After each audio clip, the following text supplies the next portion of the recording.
তো বন্ধুরা তো আমার তো চিন্তা আছে না আমি কদমালি ভেদামারা টিভি পক করতে আইছি তো ফাইনালি আজকে আমি কিছু কোশ্চেন জিগামো যদি কোশ্চেনের অ্যান্সার তারা দেওয়ার পা তো তারাই মানে আসামের গর্ব মানে গৌরব তা আইনা মাল তো এই যে কিছুমান মানে বেকার ফুল হান দেখতেছি না এই তাগরে কিছু আমি কোশ্চেন করবার চাই যদি তারা কোশ্চেন তো না ঘটনা হয়েছে কি জানা কি খবর তো খবর তো খুব বালা। বালা? আমি কই খবর বহুতই বালা। আচ্ছা মাইকা মাথা দাও না মাইকা মারতে থাকবো। আচ্ছা তো খবর বহুতই বালা। আমরা বেকার না কি এটা এনে কি বাজানো? এটা তো ঠিকই এটা তো আমি জানি না ঠিক আছে এনে কে লিগা কবেন বেকার আমরা? না মানে মুখ দায় করছে মুখ দাবো কে মুক্তি দা পারবো না। আচ্ছা এখন ঘটনা হয়েছে তোমার সকালে কি দেখা হলো করছো আরে বেলা এরকম করলো তো না, আমি দেখছি রোজ হ্যাঁ।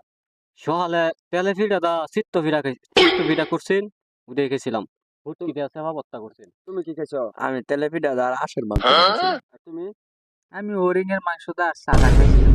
একদম মিছা কথা। তো তারা ওরিঙ্গার মাংস দা সাদা খাইছে আর আমি খাইছি সলফান কাশ মাছ দা লাল চা বানাইছেন খুব সুন্দর করিয়া ইদা এই মেলাইছে দিয়া তখন কোয়েশ্চেন হয়েছে কি জানো তিনজনের থেকে জাস্ট একজন আমি একটা কোয়েশ্চেন জিগাই যদি এই কোয়েশ্চেনের যদি অ্যান্সার দেওয়ার পাও তো এই আসামের মধ্যে তোমরা ব্যাখ্যা না আমরা তোমরা বিরাট গর্ভবতী হলো ঠিক আছে না ঠিক মানছি। ঠিক আছে না না ঠিক গর্ভবতী আবার কোনটা?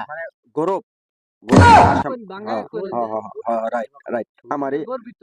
আমারই মানে কোয়াত বুল আর তুঙ্গর সোনাত বুল মানে একটা আর কি আচ্ছা ঘটনা হচ্ছে তোমার এই পৃথিবীর মধ্যে সবচেয়ে শক্তিশালী ব্যক্তি যদি কেরা যদি তুমি করবাও তো তোমার লিগে একটা ইনাম আছে সবচেয়ে শক্তিশালী ব্যক্তি হ্যাঁ। যে ধরুন ভিয়েতনাম নি থাকতেও হুম।